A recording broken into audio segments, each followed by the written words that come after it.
这样前面2个呢，我们在照片中去分析它的结构就分析出来了。那么第3个，我们把它的骨骼结构呢拿到一个空白处，我们照着这个图片来画一下。其实呢原理都是一样的，只不过自己在空白处去画的话，要更加的注重它的形。我们可以在它的骨骼标记，你看比如说这个地方，可以做一个这2个标记点，从这里是确定的。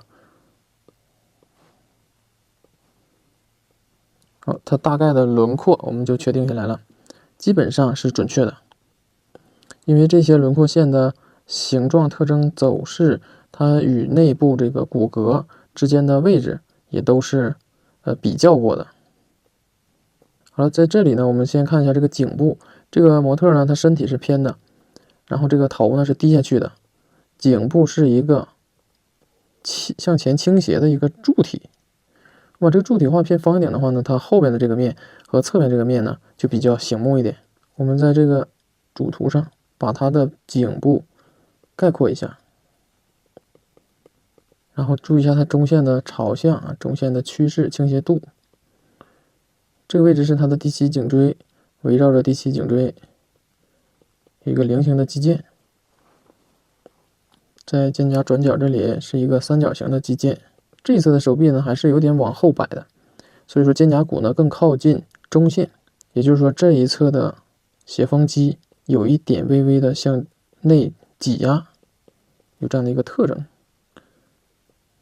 也容易导致它这里的这个窝更深一点点。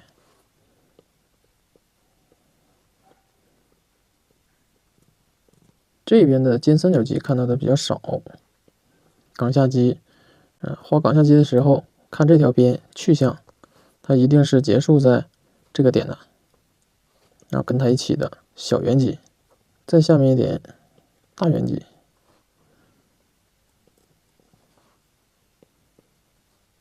然后这一侧在这里比较鼓，这里是它手臂的外侧面。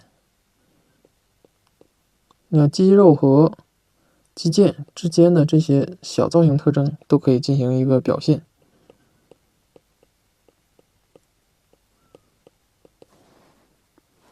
肩三角肌，然后冈下肌还是注意它的去向，它的指向，也就是它的结束点。然后判断好这个手臂的朝向，再去画它的横断面。它的横断面呢有多大，是这个圆柱的朝向决定的。这边的肩胛下角顶起来，形成了一个褶，这里呢有一个暗面，腰部侧面产生了一些褶，这个位置。这是斜方肌上边，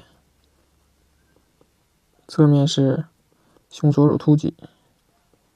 我们照着照片去画呢，就是这样去画，就是多了一个看形、找形、抓形这样的一个过程。